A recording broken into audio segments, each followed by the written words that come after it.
করছি homemade pasta, যেখানে আমি আটাটা গুলিয়ে নিয়েছি এবং এখানে একটি ডো তৈরি করে রেখেছি। এখান থেকে আমরা পিস পিস করে কেটে নিয়েছি এইভাবে, এবং দেখতেই পাচ্ছেন এইভাবে ডোটা তৈরি করে নিয়েছিলাম। এইভাবে ডো করে নিয়ে রুটিটা বানাই নিয়ে আমরা কেটে নিয়েছিলাম এইভাবে। এখানে লাগছে আমার পেঁয়াজ আর কাঁচামরিচ। এখানে আমি নিয়েছি হলুদ, জিরা, মরিচের গুঁড়া, লবণ, আদা রসুন বাটা, পেঁয়াজ বাটা, অল্প একটু চিনি এবং জিরা মশলার গুঁড়া। এখন আমি গরম পানিতে সবগুলো আমার যে তৈরি করা যেগুলো ছিল এগুলো আমি এক এক করে দিয়ে দিচ্ছি। এগুলো এখন সিদ্ধ হোক। এটি আমাদের সিদ্ধ হয়ে গেছে।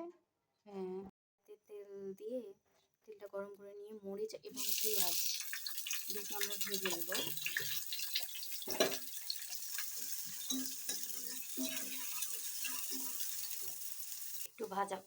একটু ভাজা ভাজা হয়ে গেলে আমরা এখানে এই উপকরণ সবগুলো দিয়ে দিব একসাথে।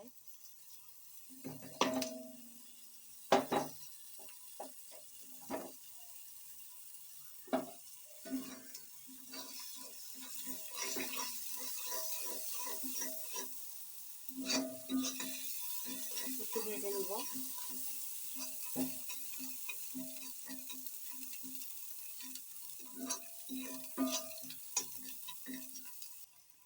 তারপর এরকম অবস্থাতে আমরা পাস্তাগুলো দিয়ে দিব।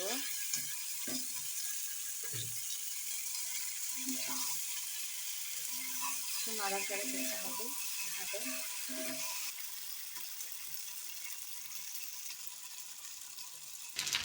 এই পর্যায়ে আমি একটা ডিমও অ্যাড করে নিয়েছিলাম।